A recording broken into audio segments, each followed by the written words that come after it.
जैन योग के इस मंच के ऊपर सभी स्वाध्याय प्रेमियों का स्वागत है। आज महोपाध्याय यशो विजय जी महाराज भी रचित आध्यात्म उपनिषद ग्रंथ का हमारा 15वां स्वाध्याय है। मैं पंडित वर्य जीतू भाई को प्रणाम करता हूं और उनसे रिक्वेस्ट करता हूं कि आज की स्वाध्याय की शुरुआत करें। प्रणाम जीतू भाई। प्रणाम नील भाई। महोपाध्याय यशो विजय जी विरचित अध्यात्म उपनिषद ग्रंथ के 28वें श्लोक का हम आज स्वाध्याय करेंगे। महोपाध्याय यशो विजय जी ने अध्यात्म के विषय में 3 महाग्रंथ हमें दिए। अध्यात्म सार, ज्ञान सार एवं अध्यात्म उपनिषद। इन तीनों ग्रंथ में अलग अलग प्रकार से अध्यात्म की व्याख्या प्रस्तुत की है।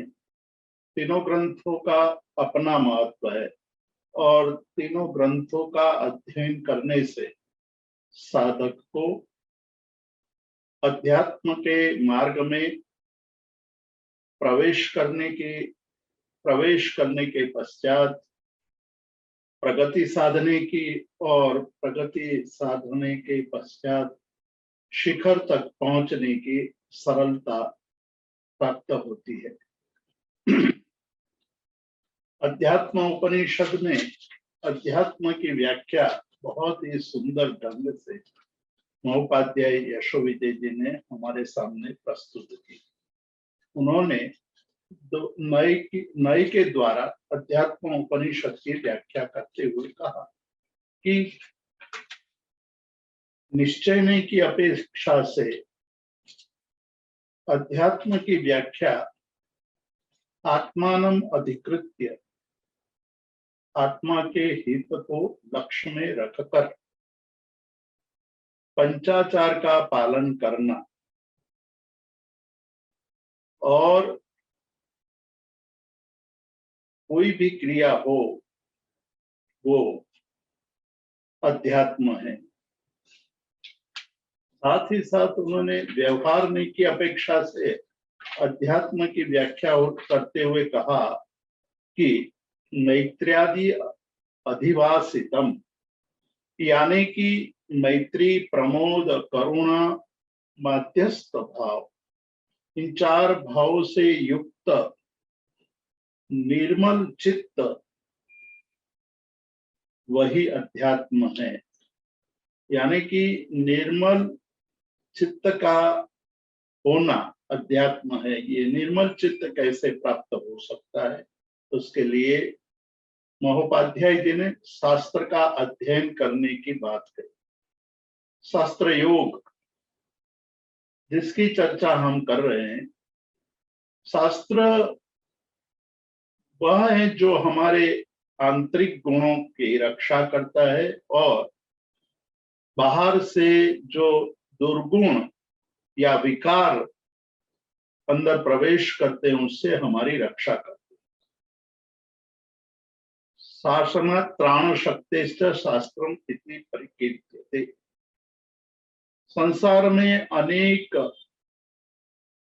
दर्शनकारों ने, अनेक धर्म संस्थापकों ने और धर्म संस्थापकों की परंपरा में अनेक आचार्यों ने अपने अपने मत का स्थापन करने के लिए, मंडन करने के लिए, अन्य दर्शनों के मत का खंडन करने के लिए अनेक शास्त्रों की रचना। इसमें से कौन से शास्त्र को मानना चाहिए? महोपाध्याय यशो विजय जी की और जैन धर्म की विशेषता यहाँ हमें दिखाई देती है।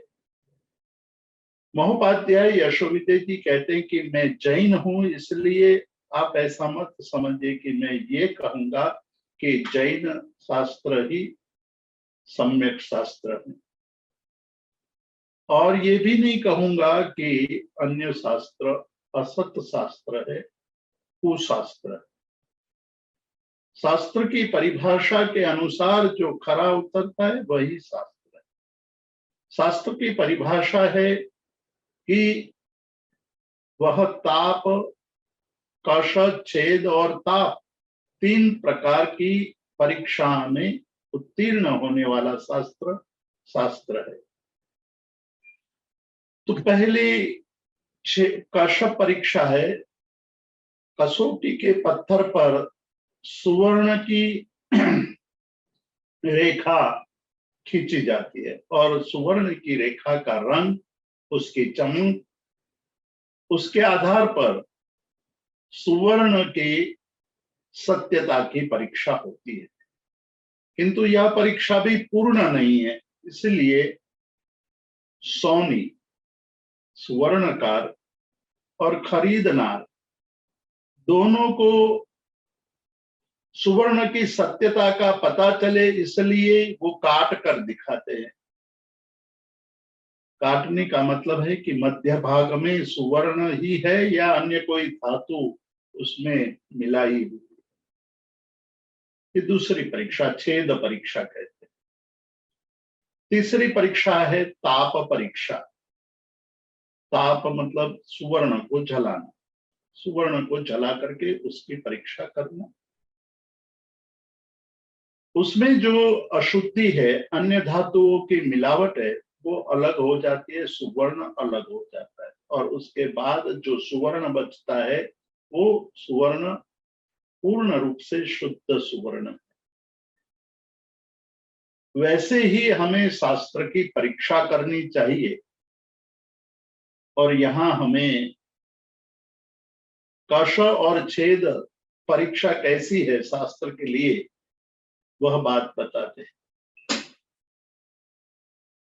पिछले स्वाध्याय में हमने देखा था कि सांख्याचार्य, सांख्य दर्शन नाम का एक दर्शन है, तो दर्शनकार वो ऐसा मानते हैं कि निरवध्य कर्म, निर्दोष कर्म, जो कर्म पाप रहित है, वही कार्य श्रेष्ठ चित्त शोधक है। कर्मणाम निरवध्यानाम चित्त शोधकता परम। जो कर्म निरवध्य है, निर्दोष है, जिसमें कर्म बंध नहीं होता है, जिसके द्वारा संवर और निर्जरा होती है, वो जैन परिभाषा है। और सांख्य परिभाषा यह कहती है कि जो निर्दोष कर्म है वह चित्त शोधन, अनादिकाल से हमारे चित्त में पड़े हुए कुसंस्कारों के कारण राग द्वेष आदि विकार उत्पन्न होते रहते। तो जो निर्दोष कार्य हमारे चित्त को शुद्ध करने वाले हैं या चित्त को शुद्ध करते हैं, वही सत्शास्त्र है। उसी को शास्त्र की छेद परीक्षा कही है। वेदोक्त बातों को लेकर के ये प्रश्न उठाया है। वेद में कई बातें ऐसी की है जिसका हम आज चिंतन करें तो हमें लगता है कि कहीं तो ये कहा गया है कि न हिंस्यात् सर्वभूतानि, और कहीं ये कहा गया कि स्वर्ग कामो अग्निष्टोम यजेत। स्वर्ग की इच्छा वाले को यज्ञ कर्म करना चाहिए, यज्ञ में बलि चढ़ानी चाहिए, पशु हिंसा करनी चाहिए। तो वो निरवध्य कर्म नहीं है, हिंसक कर्म है। इसलिए उस वाक्य को या उस वाक्य को दर्शाने वाले शास्त्र को हम छेद शुद्ध शास्त्र नहीं कह सकते। एक तरफ तो बहुत अच्छा सिद्धांत का, बहुत अच्छी बात करें, लेकिन जिसके मन में यदि हम उसकी आध्यात्मिक व्याख्या करें कि बाहर से सुंदर वचनों बोलने वाला व्यक्ति अंदर से राग और द्वेष से भरा हुआ हो, हिंसक विचारों से भरा हुआ हो, पापाचार से भरा हुआ हो, पाप के विचारों से भरा हुआ हो, तो उनके आचार को हम अच्छे नहीं मानेंगे, उनकी बोली पर, उनके बोलने पर हम विश्वास नहीं करेंगे। तो यहाँ कहते हैं कि जो हिंसक विधान करते हैं, जो हिंसा करने का विधान करते हैं, उसके द्वारा चित्त की शुद्धि कैसे हो सकती है। इसलिए यज्ञ से होने वाली हिंसा को सदोष ही समझना चाहिए, उसको निर्दोष नहीं समझना चाहिए। भले ही शास्त्रोक्त है, शास्त्रोक्त होने से हिंसा का दोष नहीं लगेगा ऐसा नहीं है। यही बात सांख्याचार्यों ने अपने शास्त्र में स्पष्ट की है। इस दृष्टि से सांख्याचार्यों ने कहा कि वेद या वेद विहित हिंसा निर्दोष नहीं है। देव को चढ़ाने के हिसाब से या यज्ञ के हिसाब से, यज्ञ के निमित्त से प्राणियों की हिंसा करता है, वो घोर दुर्गति को प्राप्त करता है। ये बात उन्होंने अन्य दर्शनों ने अपने शास्त्रों में कही, क्योंकि ये लगा कि भाई लोग इस प्रकार के वेदोक्त, वेद में कहे गए वचनों के आधार पर हिंसा करते ही रहेंगे। तो उनके लिए यह कहा कि देवोपहार व्याजेन यज्ञ व्याजेन ये अथवा, ये योग शास्त्र में कलिकाल सर्वज्ञ हेमचंद्राचार्य कह रहे, जो योग शास्त्र साधना का ही एक शास्त्र है, गृहस्थ को कैसे जीना चाहिए, योग मार्ग पर कैसे आगे बढ़ना चाहिए। जून महीना आ रहा है, जून में योग दिवस आएगा, विश्व योग दिन आएगा। विश्व योग दिन पर पूरे विश्व में योग की चर्चा होगी। आज से ही, मतलब 1 महीने पहले से ही योग की चर्चा प्रारंभ हो चुकी है। पर योग कैसा होना चाहिए, योग के नाम से योग की बात करने वाले अनेक लोग हैं, लेकिन योग की साधना क्यों करनी चाहिए, कैसे करनी चाहिए, उस कर योग की साधना करके हमें क्या प्राप्त करना चाहिए। योग मार्ग में जो साधना की बात कही है वो अद्भुत है। उसके द्वारा अणिमा, महिमा, गरिमा, प्राप्ति, प्राकाम्य, ईशित्वम, वशित्वम, प्राप्ति, प्राकाम्य आदि अनेक अनेक प्रकार के लाभ या सिद्धि प्राप्त होती है। क्या हम वो सिद्धि प्राप्त करने के लिए ही योग करें, योग शारीरिक स्वास्थ्य के लिए ही करें, योग मन की बीमारियों को दूर करने के लिए करें, या योग आत्मा तक पहुंचने के लिए करना चाहिए, आदि अनेक प्रश्न है। उस प्रश्नों का जवाब गहनता से और बहुत ही सूक्ष्म चिंतन करते हुए जैनाचार्यों ने अपने योग ग्रंथों में लिखा है। इसीलिए जैनाचार्यों के द्वारा लिखित योग ग्रंथों का अध्ययन किए बिना योग शास्त्र के ग्रंथों का रहस्य पाना अत्यंत दुष्कर है, कठिन है। कई बार हम केवल सिद्धि प्राप्त करने के लिए योग करते हैं। कई ऐसे हठ योगी हो गए, भारतीय परंपरा में ऐसे ऐसे हठ योगी हो गए हैं जिन्होंने शास्त्र के वचनों को सुन करके हठ योग का प्रारंभ कर दिया। हठ योग मतलब मन में एक संकल्प किया, उस संकल्प को पार करने के लिए, सिद्ध करने के लिए अनेक प्रकार के प्रयोग करते थे। जमीन के नीचे एक खड्डा अंदर खोद करके महीनों तक अंदर रहते थे, केवल उनका हाथ बाहर रहता था, हाथ में माला रहती थी, माला घूमती रहती थी। उसका मतलब है कि अंदर रहा हुआ जो साधक है वो जीवित है। बिना पानी, बिना आहार वो अंदर महीने तक अपने जीवन की साधना करता है। लेकिन क्यों देह को इतना कष्ट देने की क्या आवश्यकता है। यदि केवल प्रसिद्धि के लिए, केवल लोक चाहना प्राप्त करने के लिए, महान योगी बनने के लिए यदि योग साधना करनी हो तो वो साधना से कोई विशेष लाभ नहीं। रामकृष्ण परमहंस के पास एक योगी आया था। गंगा किनारे पर बैठ करके जब साधना कर रहे थे तब उस योगी ने गंगा नदी पर चल करके बताया। उनको ये था कि मेरी ये क्रिया, मेरी ये सिद्धि को देख करके रामकृष्ण परमहंस परम खुश हो जाएंगे और कहेंगे कि तुम सिद्ध हो।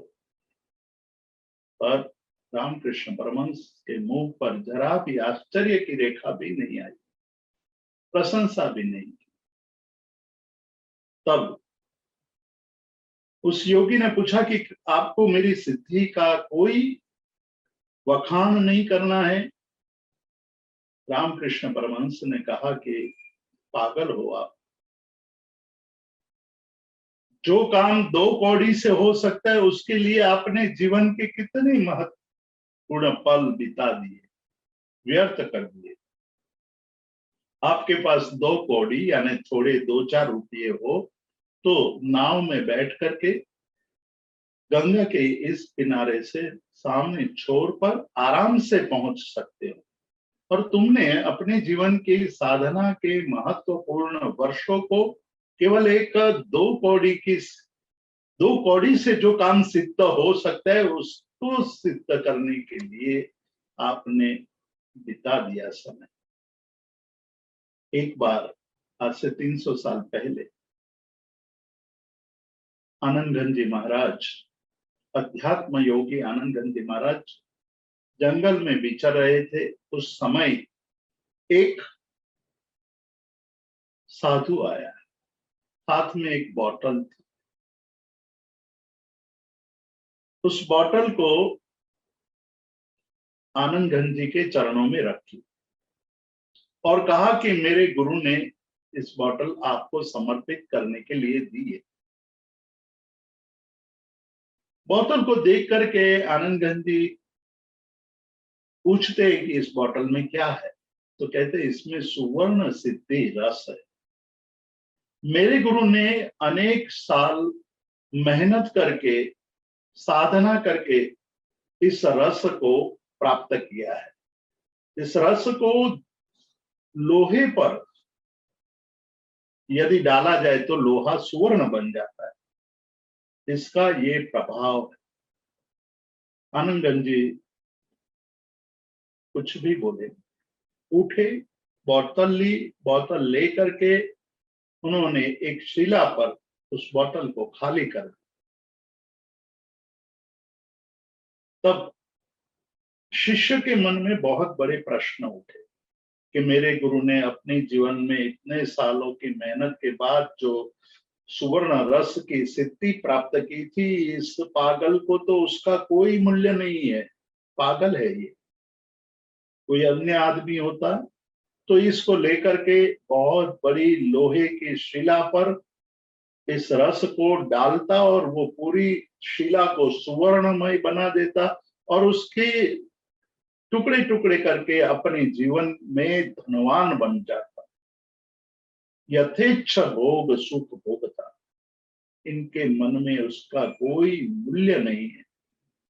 आनंदगंज जी भाग गए थे। उन्होंने देखा कि उसके साथ मन में ये पीड़ा है कि मेरे गुरु के द्वारा सिद्ध किया गया उत्तम पदार्थ इन्होंने धूल में, मिट्टी में मिला दिया।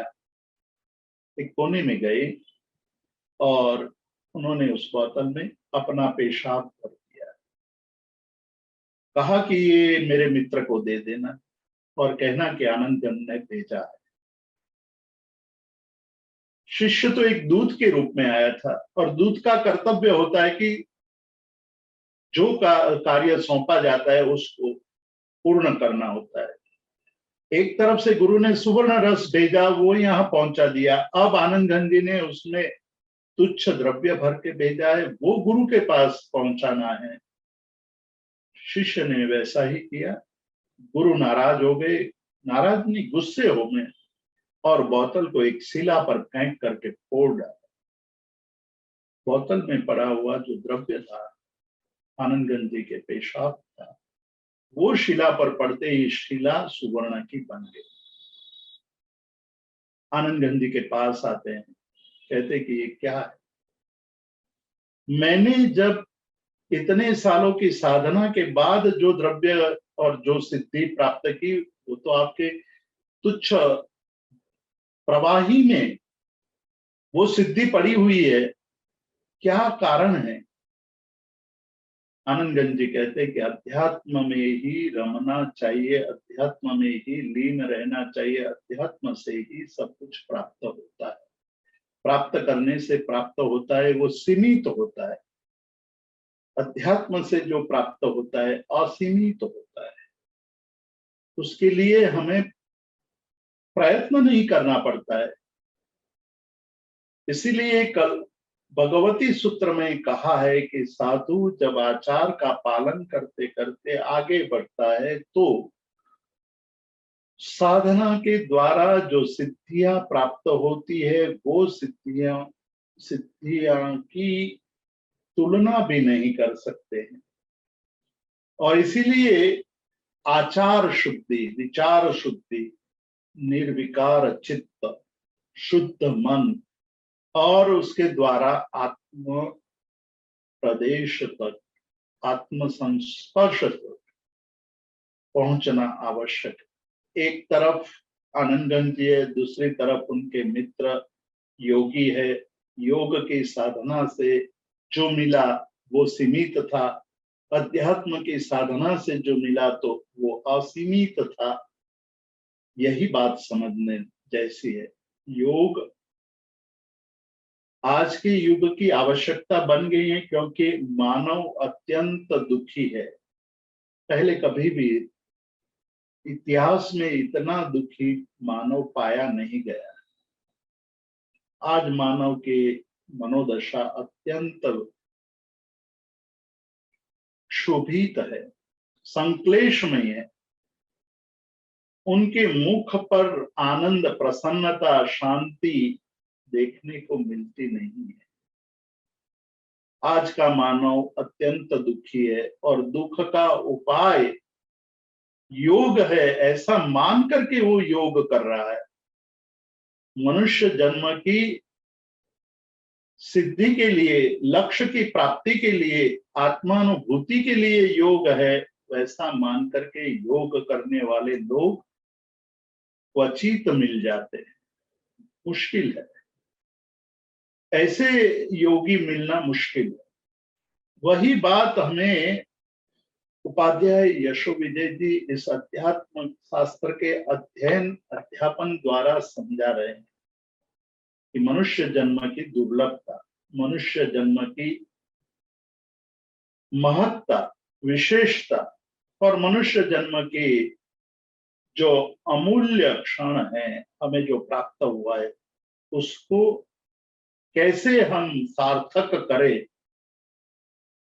उस सार्थकता के लिए दृष्टि की आवश्यकता है, दृष्टि खुलनी चाहिए। दृष्टि विवेक से खुलती है, विवेक हमें शास्त्र के अध्ययन से आता है।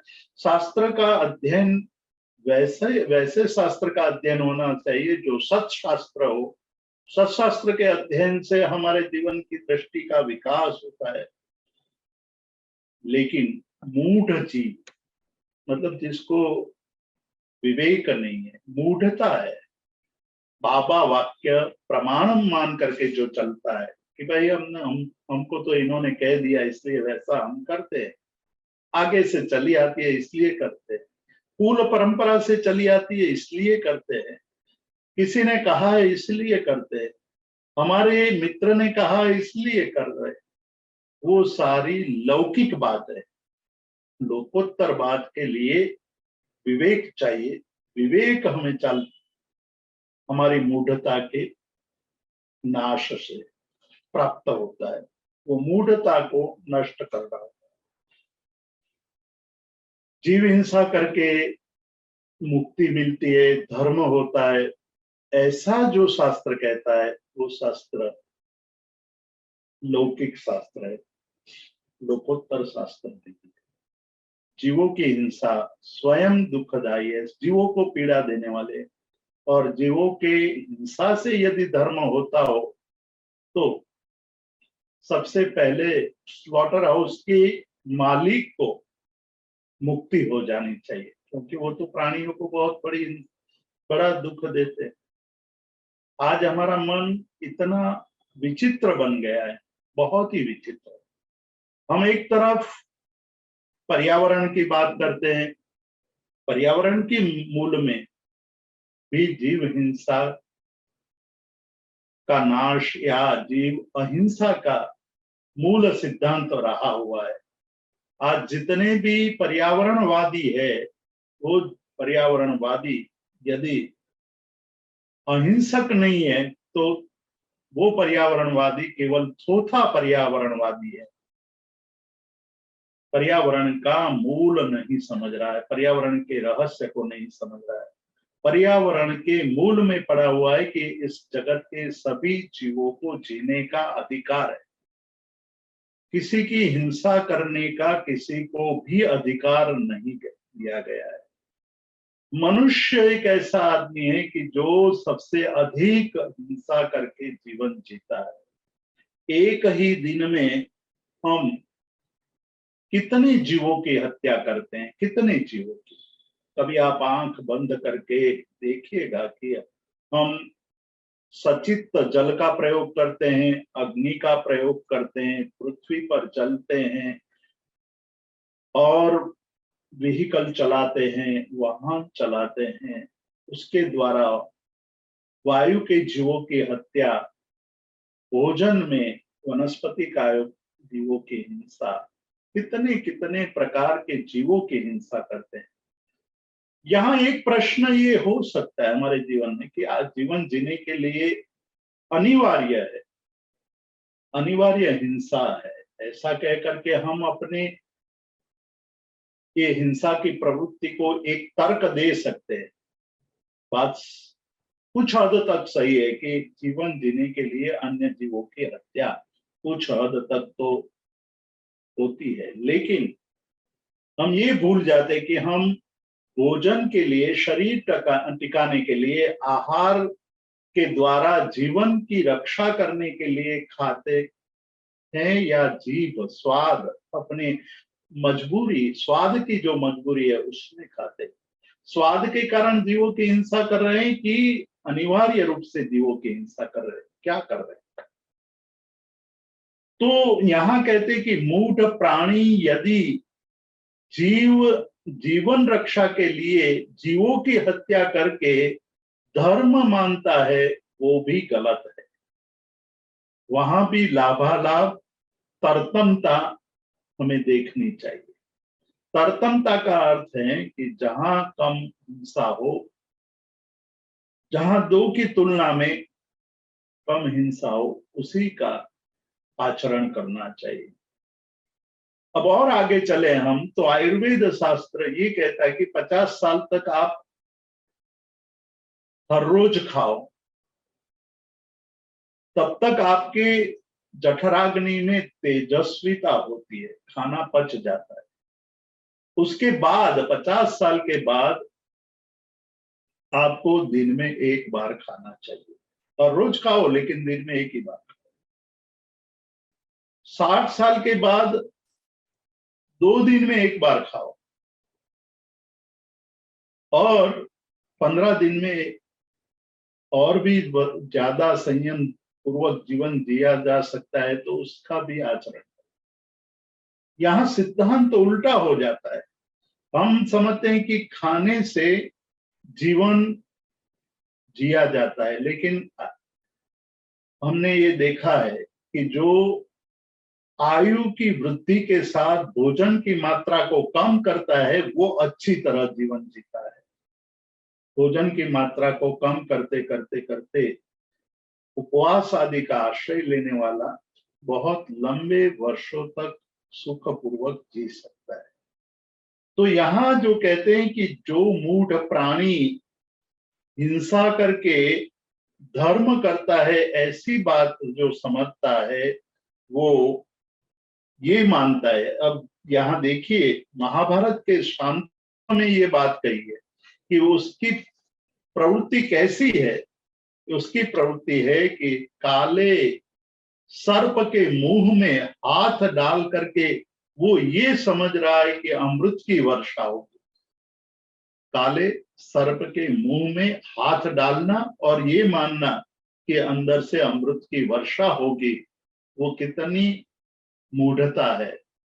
कोई आदमी काले सर्प जो विषीला है, उनके डंक मात्र से आदमी का मृत्यु हो सकता है, वैसे सर्प के मुख में हाथ डाल करके अपने जीवन को अमृत अमर बनाना चाहता है, वो उसकी मूढ़ता ही है।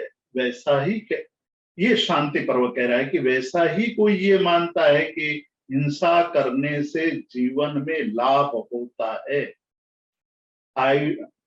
जीवन हिंसा करने से तंदुरुस्ती बढ़ती है, हिंसा करने से जीवन में बल बढ़ता है, ये मानना घातक है। बहुत बड़ा एक क्रांतिकारी परिवर्तन हुआ था करीब 10वीं शताब्दी में।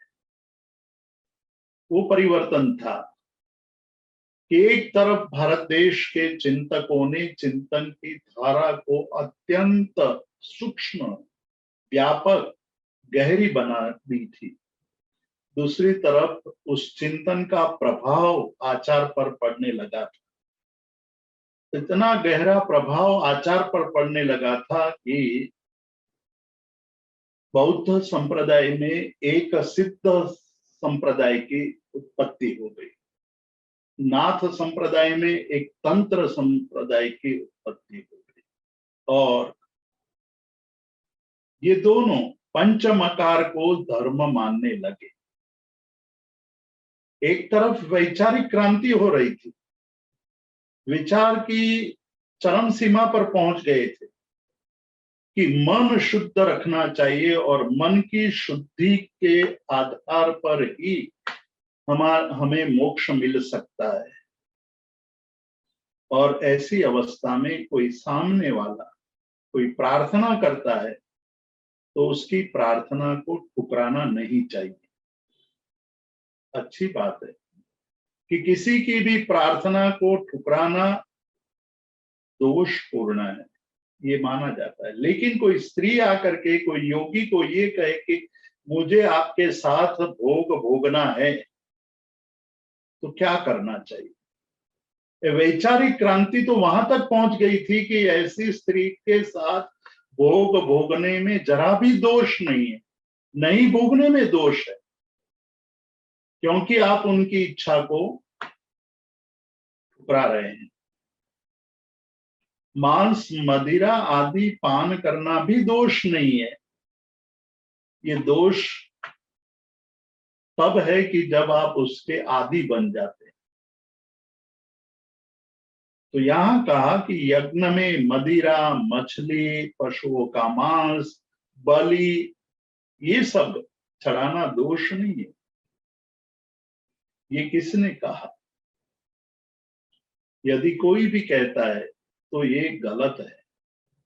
और इसी कारण सिद्ध संप्रदाय और तांत्रिक नाथ संप्रदाय से जन्म पाया हुआ तांत्रिक समुदाय नष्ट हो गया। भारत ने कभी भी इस प्रकार के परंपरा को, विचारधारा को, आचार परंपरा को सहा नहीं है।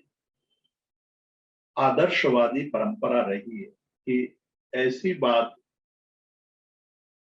जाहिर में बोलने वाले, लोगों के सामने बोलने वाले को कभी भी भारतीय परंपरा ने उसको प्रश्रय नहीं दिया है। यहां भी महोपाध्याय यशोविजय जी कहते हैं कि यदि कोई शास्त्र, यदि कोई मुनि, यदि कोई धर्म ऐसा कहता है कि यह करना चाहिए, उसमें कोई दोष नहीं है। मतलब दोष के सेवन करने से दोष नहीं होता है, ऐसा यदि कोई कहता है तो वो शास्त्र, वो वचन, वो मुनि, वो साधक साधक नहीं है, मुनि नहीं है, वो वचन सुवचन नहीं है, वचन है।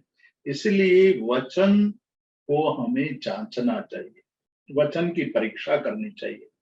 वचन की परीक्षा कैसे करनी चाहिए वो भी बता रहे हैं महोपाध्याय यशोविधि जी। जैसे जैसे इस ग्रंथ में आगे बढ़ते जाएंगे वैसे वैसे ये स्पष्ट करते जाएंगे कि जीवन के अंदर किसी भी वचन का हमारे चित्त पर क्या प्रभाव पड़ रहा है उसका भी परीक्षण करते रहना चाहिए।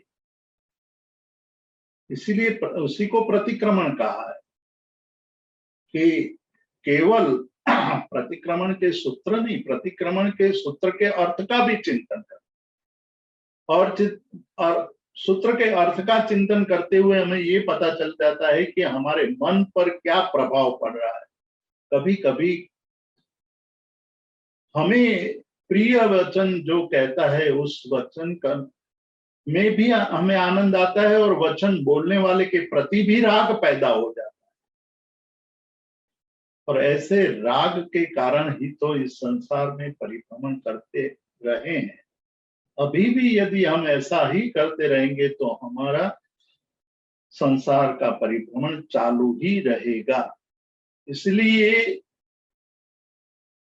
हमें ये देखना है कि हमारा जो जीवन है, हमारी जो क्रियाएं हैं, हमारा जो चिंतन है, उस चिंतन से हमारे अंदर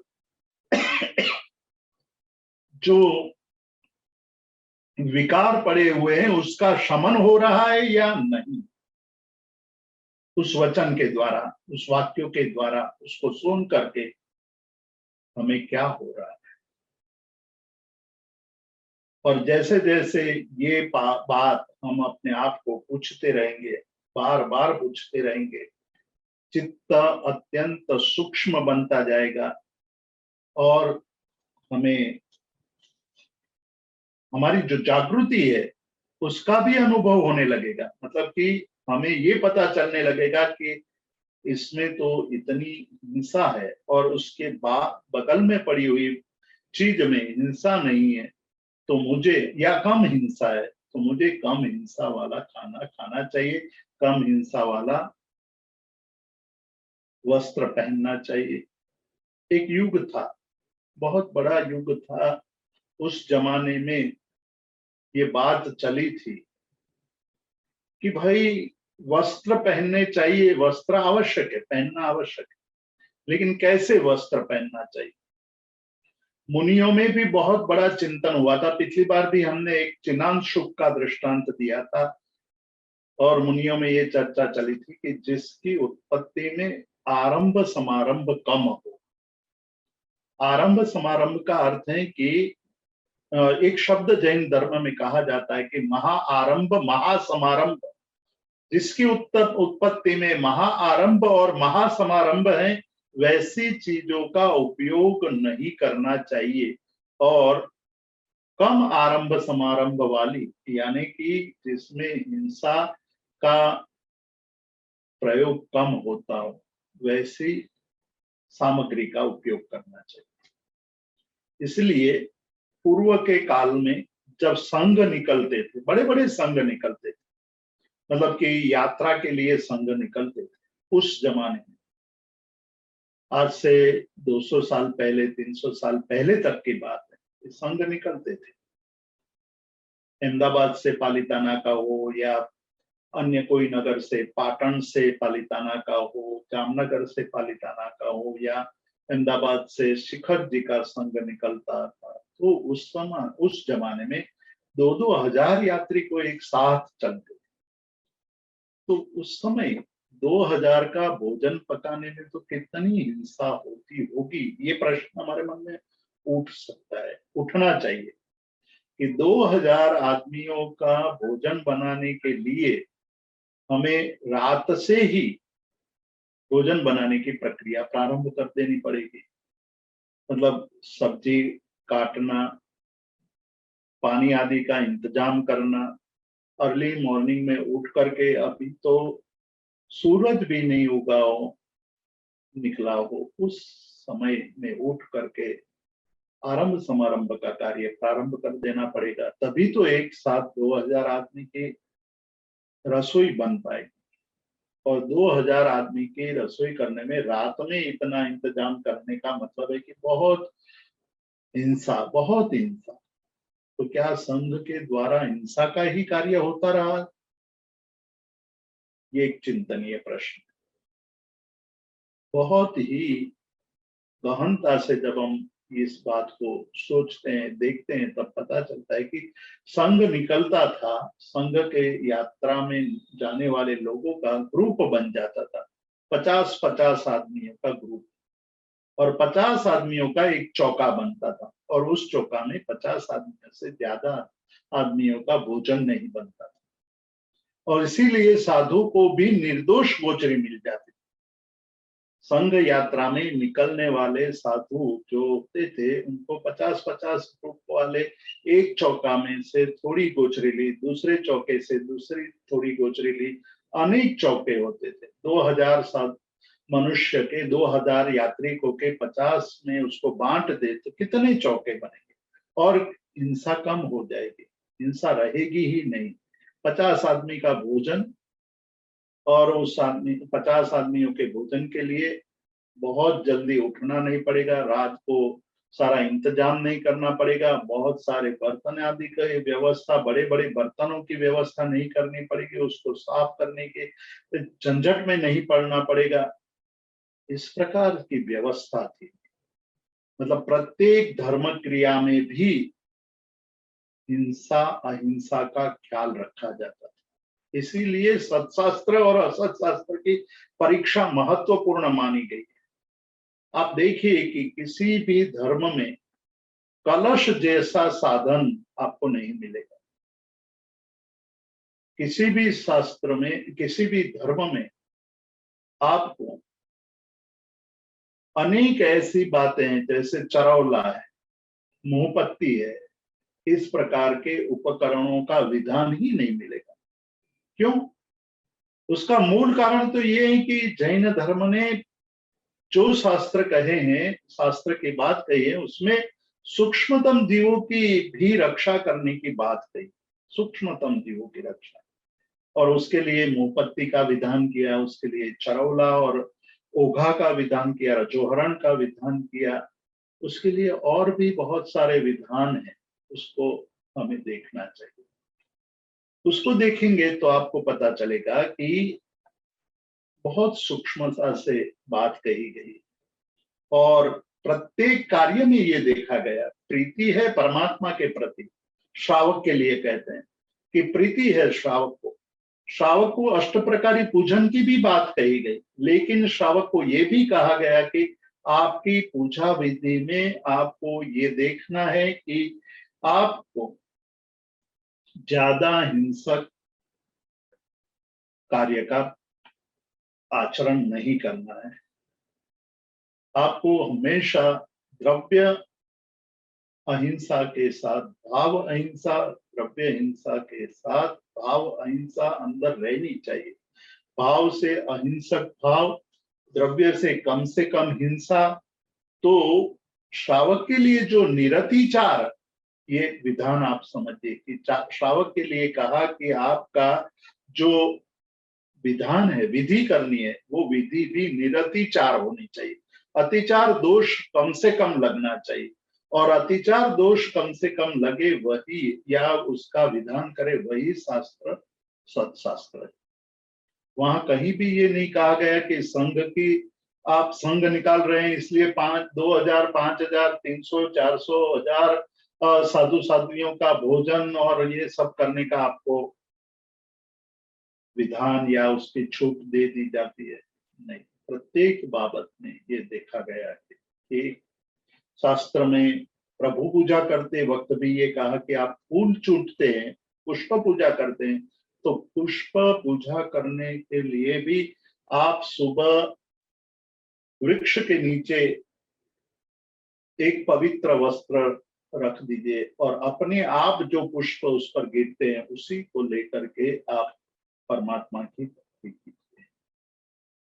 हमारा विवेक, हमारी जीव हिंसा की भावना, हमारे अंदर भाव अहिंसा, ये सब बढ़ता जाना चाहिए। और इसीलिए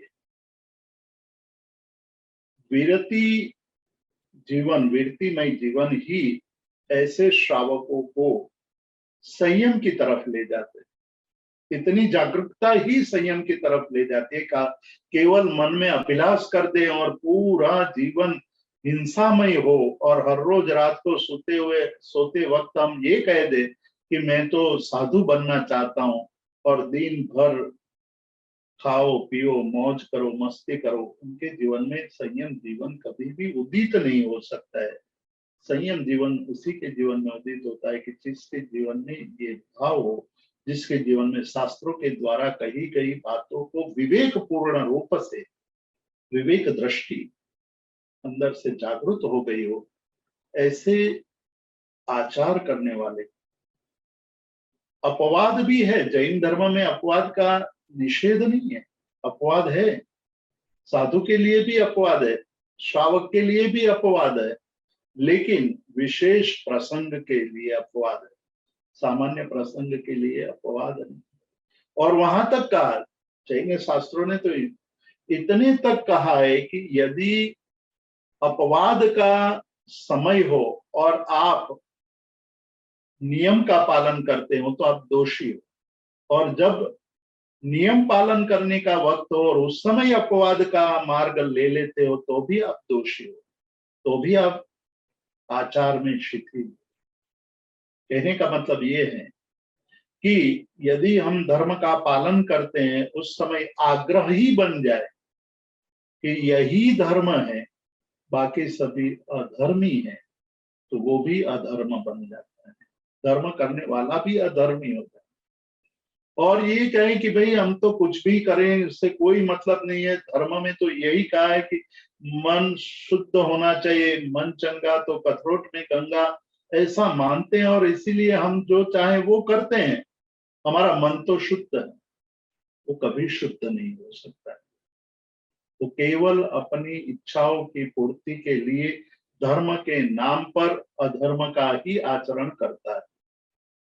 बहुत बड़ी बात है ये, मन को ये जचेगी नहीं, मन को अच्छी भी नहीं लगेगी कि ये क्या कह रहे हैं, पर आप सूक्ष्मता से चिंतन करेंगे तब आपको पता चलेगा कि धर्म क्या है, धर्म का आचरण क्या है, धर्म शास्त्र क्या कहते हैं, धर्म शास्त्र के वचनों पर हमें कितना भरोसा करना चाहिए, और वो शास्त्र के वचनों से हमारे चित्त की शुद्धि कितनी हो रही है।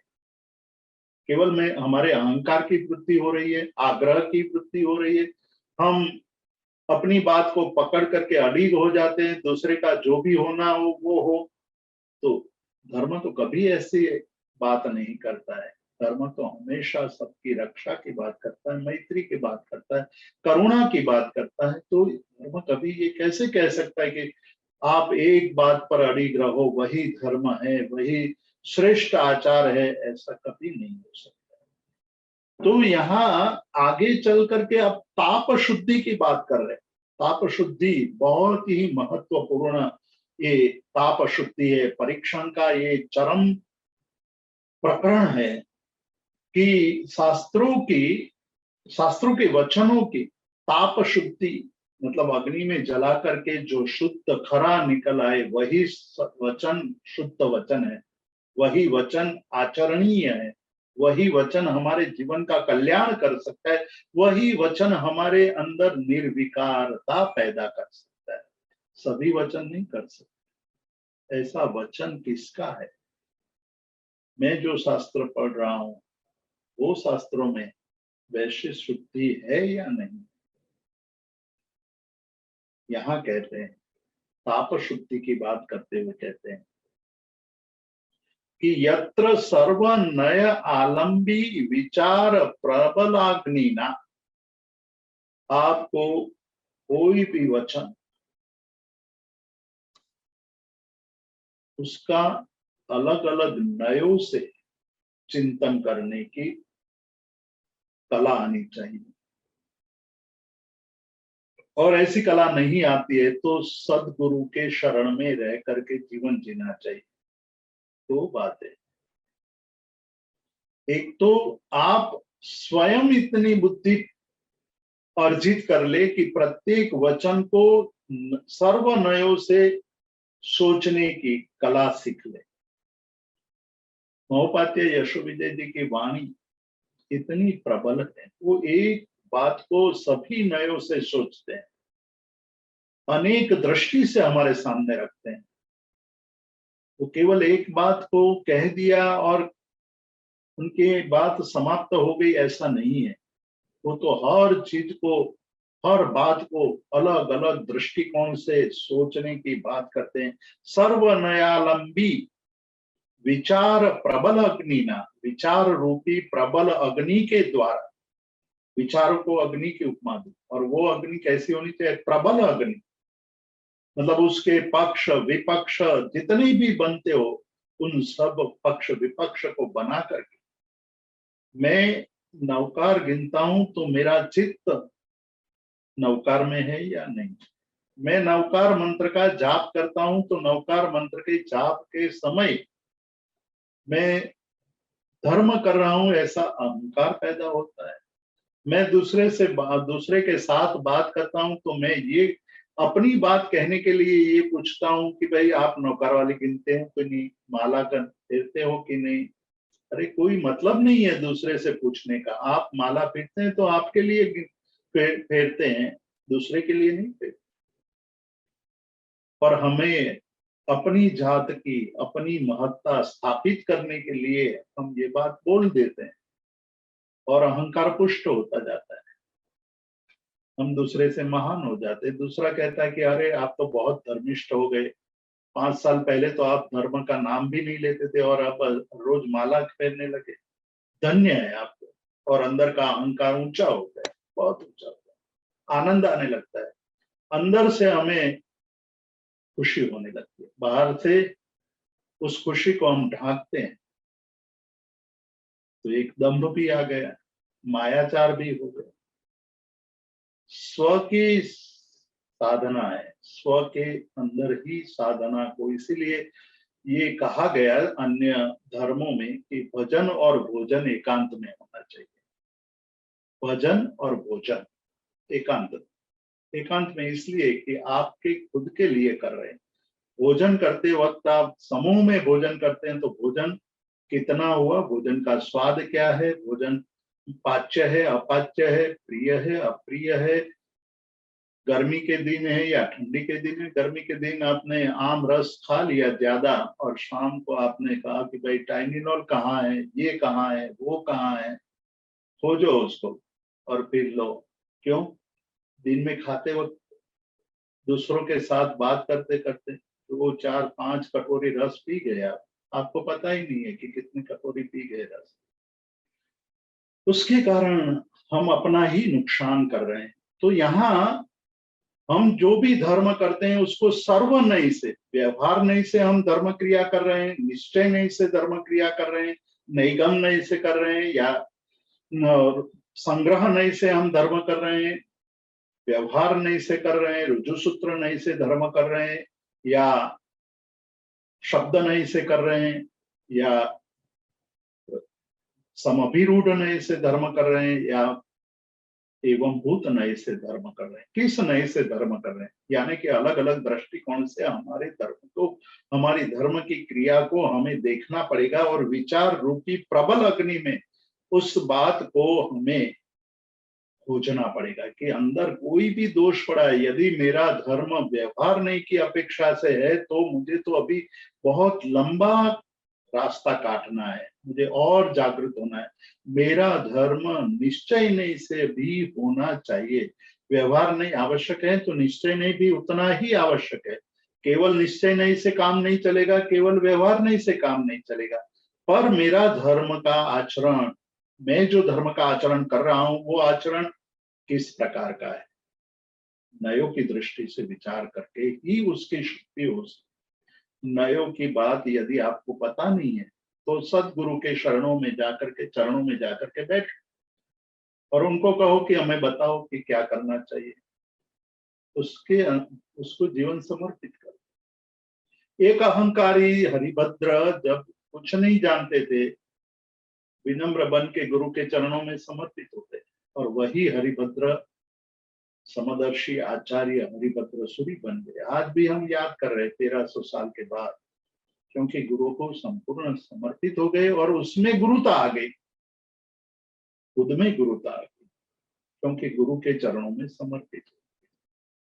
तो शुरुआत होती है समर्पण से, और बाद में आता है हमारे अंदर गुरुत्व भाव। हम भी गुरु बन जाते हैं, हमारे लिए, दूसरे के लिए नहीं।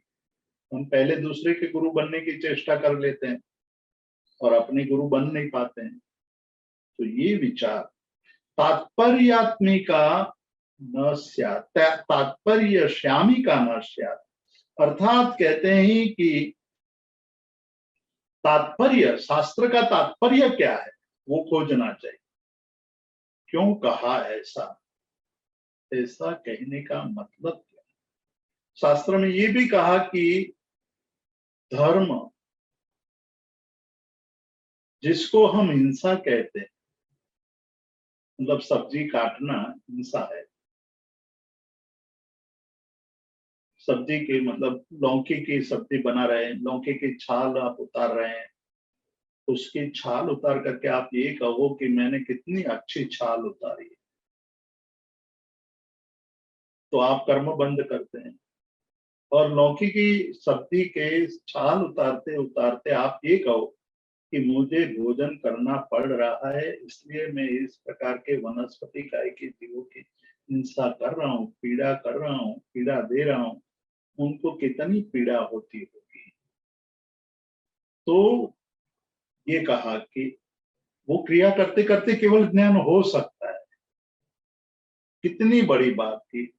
एक क्रिया 7वीं नारक में ले जाने वाली है, तो वही क्रिया मोक्ष के शिखर पर भी बिठा सकती है। भाव शुद्धि, तात्पर्य क्या है उसके पीछे? तात्पर्य, तात्पर्य श्यामिका न स्यात्, मतलब हमारा जो ज्ञान है उसमें कहीं भी तात्पर्य को पाने में गलती नहीं होनी चाहिए। शास्त्र के तात्पर्य को भूलना नहीं चाहिए। तत्शास्त्रम, तात्पर्य जो है वो हमेशा जो शास्त्र का मूल अर्थ है उसको कभी भी छोड़ना नहीं है। मतलब जिस प्रकार से माँ और बच्चा, गाय और बछड़ा दोनों साथ में जा रहे हैं, दोनों के बीच में कोई बंधन नहीं है, फिर भी जब तक बछड़ा गाय के पीछे पीछे चलता रहता है तब तक वो कहीं भी भटकता नहीं है। और गलती से भी उन्होंने माँ का जो पीछे पीछे चलने का एक भाव है वो छोड़ दे, और वो भी ये मानने लगे कि मैं भी माँ की तरह अपना जीवन जी सकता हूँ, और माँ को छोड़ दे, तो वो आगे नहीं बढ़ पाता। वैसे ही शास्त्र का जो तात्पर्य है उसको भूल जाए और अपनी इच्छा के अनुसार अर्थ करने लगे, तो शास्त्र के द्वारा जो लाभ होना है वो लाभ होगा नहीं। कई लोग कहते हैं कि शास्त्र शास्त्र क्या करते हैं, शास्त्र शास्त्र करने से क्या लाभ? आज दुनिया आगे बढ़ गई है, संसार कितनी प्रगति कर चुका है। ये बात भौतिक दृष्टि से सही है, लेकिन आध्यात्मिक दृष्टि से बहुत ही गलत है। यदि ऐसा होता, प्रगति साध ली होती, तो आज आत्मिक सुख सुलभ हो गया होता। आत्मिक सुख तो आज भी दुर्लभ है, पर उस दुर्लभता को प्राप्त करने का मार्गदर्शन जो देता है वही शास्त्र। उस दृष्टि से हम शास्त्र को देखेंगे तो शास्त्र कभी भी हमें भारी नहीं लगेंगे। शास्त्र कभी भी पढ़ने जैसे नहीं है ऐसा नहीं लगे। इसलिए शास्त्र का अध्ययन, उसकी शुद्धि, उसके रहस्य को जानना, रहस्य को जान करके अपने विचार को प्रबल बना करके, विचार के प्रबल अग्नि के द्वारा हमारे आचारों का शुद्धिकरण करना, वो जो सिखाता है वही शास्त्र सत्शास्त्र है, शुद्ध शास्त्र है, सुवर्ण जैसा शुद्ध शास्त्र है। इतना कह करके आज के स्वाध्याय को विराम देते हैं। जी बहुत बहुत धन्यवाद जीतू भाई इतने सुंदर स्वाध्याय के लिए। अगर किसी को कोई प्रश्न है तो आप हैंड रेज कर सकते हैं।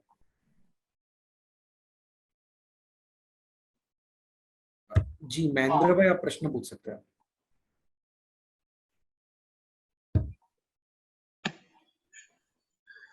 प्रणाम जीतू भाई। प्रणाम। बहुत सुंदर स्वाध्याय में आज आपने समझाया कि आज के समय में प्राणायाम और कुछ आसन वगैरह का अभ्यास को योगाभ्यास कहते हैं और जैन दर्शन के शास्त्रों के आधारित समदर्शी आचार्य पूज्य हरिभद्र सूरी जी और अन्य आचार्यों ने जो शास्त्रोक्त योग साधना दिखाई है वो दोनों में बहुत अंतर है। तो आप संक्षिप्त में समझाएंगे कि वो दोनों में वो मुख्य क्या क्या अंतर है? जो हमने बात कह ही दी है इस मेरे प्रवचन में कि योग के द्वारा शारीरिक और मानसिक उपलब्धियों को प्राप्त करने के लिए यदि योग करते हैं तो वो योग हमारे जीवन को, हमारे आत्मा को लाभ करता नहीं हो सकता है। ऐसे कई योगी संसार में भटक गए सिद्धि प्राप्त करने के पश्चात। कौन सी सिद्धि? शारीरिक सिद्धि और मानसिक सिद्धि, मतलब बहुत बड़े स्मरण शक्ति प्राप्त कर दे। आपको बहुत मतलब एक अच्छा दृष्टांत दूं, मुझे अभी स्मरण में आ रहा है कि श्रीमद राजचंद्र जी शतावधान के प्रयोग करते थे। शतावधान के प्रयोग को देख करके उस समय अंग्रेजों ने विदेश इंग्लैंड ले जाने का कार्यक्रम बना लिया था। श्रीमद जी भी तैयार हो चुके थे, लेकिन जब चिंतन करने लगे तो उनको लगा कि मैं क्या कर रहा हूं। मेरी जो स्मरण शक्ति है वो स्मरण शक्ति के द्वारा मैं लोगों में जो प्रभाव पैदा करने की कोशिश कर रहा हूँ वो आत्मा लाभ करता नहीं है, वो तो मेरे आत्मा के अधोगति होगी उससे। तो उन्होंने अंग्रेजों को मना कर दिया कि मैं विदेश में आकर के मेरे शतावधान का प्रयोग नहीं करूंगा। उतना ही नहीं, उन्होंने ये भी लोगों को कह दिया कि आज के बाद मैं शतावधान का प्रयोग कभी भी नहीं करूंगा। ये जागृति है, ये नयों के द्वारा चिंतन होता है कि मैं जो कार्य कर रहा हूं उस कार्यों में धर्म की बात में यदि कहूं तो धर्म कोई समय की सीमा में बंधता नहीं है। मतलब आप जब कटासना पर बैठे हैं या आसन पर बैठे हैं तभी धार्मिक बनो, ऐसा धर्म नहीं कहता है। उस समय तो धार्मिक बनना ही चाहिए, लेकिन उस धार्मिकता बाकी के 24 घंटों में भी प्रकट उसमें प्रकाशित होनी चाहिए। मतलब आप 1 घंटा बैठ गए और कह दिया कि मैंने 1 घंटे तक क्रोध नहीं किया, मैंने 1 घंटे तक लोभ नहीं किया, 1 घंटे तक मैंने धर्म ही धर्म किया, अब मैं मुक्त हो गया हूँ, जो करना चाहूँ करूँ, मॉल में जाऊं, मित्रों को मिलूं, मौज शौक करूं, खाऊं पीऊं, जो करना है करूं, कल फिर बैठ जाऊंगा 1 घंटा। तो वो धर्म नहीं सिखाता है, धर्म वो कहता भी नहीं है। धर्म क्या कहता है कि 1 घंटे तो धर्म करो और उस धर्म का प्रभाव पूरे 23 घंटे तक विस्तृत होना चाहिए, उसका प्रभाव पड़ना चाहिए, तभी सच्चा धर्म का आचरण हुआ। अन्यथा तो वो आचरण हमें भटकाएगा। इसलिए धर्म समय की सीमा में बांध करके हम करने लगे कि रविवार को ही पूजा करेंगे, शनिवार या आज पूजा का दिन नहीं है, हम 14 के दिन ही प्रतिक्रमण करेंगे, बाकी के दिनों में प्रतिक्रमण नहीं करेंगे। अरे भाई 14 का दिन बड़ा है, उस दिन प्रतिक्रमण करना आपका भाव है, अच्छा है, लेकिन दूसरे दिन भी कभी प्रतिक्रमण का भाव हो जाए तो कर लो, बैठ जाओ और बैठ करके प्रतिक्रमण कर लो, सामायिक कर लो, स्वाध्याय कर लो। वही तो धर्म कहता है कि भाई धर्म विस्तृत होता जाना चाहिए, जीवन व्यापी होना चाहिए, दिन भर होना चाहिए। एक भी समय धर्म से विखूटा रह करके, मतलब उससे बिना रहना, हमें जल के बिना मछली की जैसी स्थिति होती है वैसी स्थिति होने लगे, तब समझना कि हमें धर्म कुछ अच्छा लगने लगा है। धर्म का यही अर्थ है।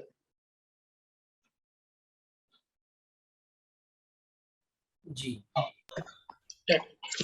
खूब खूब आपका आभार। लेकिन एक प्रश्न है, आपकी आज्ञा है तो पूछो। हाँ, पूछ लीजिए। आपने बताया कि अनुष्ठान के समय कौन से निगम से हम कर, नई से, निगम नहीं, नई। कौन से नई से? मतलब द्रव्यार्थिक नए और पर्यायार्थिक नए, ये दो ही नए आपके लिए अभी चिंतनीय है, बाकी तो बहुत गहन विषय है। निगम नहीं मतलब मैं धर्म कर रहा हूँ वो व्यापार से कर रहा हूँ या मेरे आत्म साक्षी से कर रहा हूँ,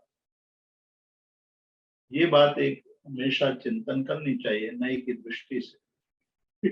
फिर धीरे धीरे और दृष्टि विस्तृत होती जाएगी, दृष्टि विस्तृत होती जाएगी, ऐसे ऐसे अन्य दृष्टियां भी, अन्य नयों का भी बोध होता जाएगा। अभी वो सारे नयों की बात इसलिए नहीं कर सकते कि सभी को उसका बोध नहीं होने के कारण ये थोड़ा बोरिंग हो जाएगा, सूक्ष्म भी हो जाएगा, समझ में भी नहीं आएगा। तो कभी हम देखेंगे आगे चल करके।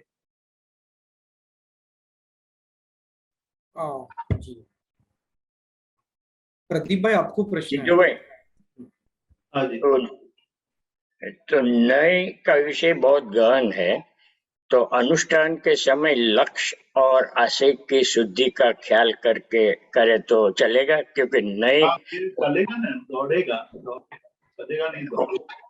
कौन से नए से करते हैं वो जरा गहन हो जाता है। हाँ, वो गहन हो जाता है। मैंने इसीलिए कहा कि केवल व्यवहार नहीं और निश्चय नहीं को ध्यान में रखो। जी मैं खाली लोगों को दिखाने के लिए धर्म कर रहा हूँ कि आत्मा की शुद्धि के लिए कर रहा हूँ। जी, खूब खूब आभार, साता में रहना। जी प्रणाम प्रदीप जीतू भाई, आप भाई। प्रश्न पूछ सकते हैं। हाँ जी, प्रणाम जीतू भाई। प्रणाम। आपने ने पर्यावर्तन शब्द का प्रयोग किया, वो कैसे लिखना और उसका मतलब क्या है वो बराबर समझाया नहीं। पर्यावरण मतलब उसको कहते हैं आज के एनवायरमेंट। एनवायरमेंट, इकोलॉजी, इकोलॉजी, पर्यावरण, पर्यावरण। पची य के ऊपर रेप की मात्रा, या पर्यावरण। Okay, environment. थैंक यू साहब। जी, और किसी को कोई प्रश्न है तो आप हैंड रेज कर सकते हैं। जी जीतू भाई, यहाँ सभी के प्रश्न समाप्त होते हैं, सो हम आज के स्वाध्याय के विराम की ओर बढ़ सकते हैं। आपने बहुत ही सुंदर तरीके से आप तो जल्दी मुक्त होना चाहते हो। नहीं नहीं, ऐसा कुछ भी नहीं है जीतू भाई। मुक्त होना चाहता हूँ मीन्स आत्मा को मुक्त करना चाहता हूँ जल्दी इस शरीर में से। ओके ओके, धन्यवाद। यस यस यस जीतू भाई, यस। सो आज के सेशन के विराम की ओर आगे बढ़ते हैं। जगत के सभी जीवों का कल्याण हो, जगत के सभी जीवों का मंगल हो, जगत के सभी जीव हमारे मित्र है, कोई भी हमारा वैरी नहीं, इस भावना के साथ प्रार्थना। अणु परमाणु शिव बनी जाओ, अखा विश्व नु मंगल थाओ, सर्वे जीवो मोक्षे जाओ। खामेमि सर्व जीवे सर्वे जीवा खमन्तु में, मित्ति में सर्व भूयेषु वैरम मज्जन केणै। सर्वथा सौ सुखी थाओ, पाप ना कोई आचरो, राग द्वेषति मुक्त बनीने, समता सौ समाचरो। सभी को मेरे प्रणाम। जीतू भाई प्रणाम। प्रणाम प्रणाम। जय जी।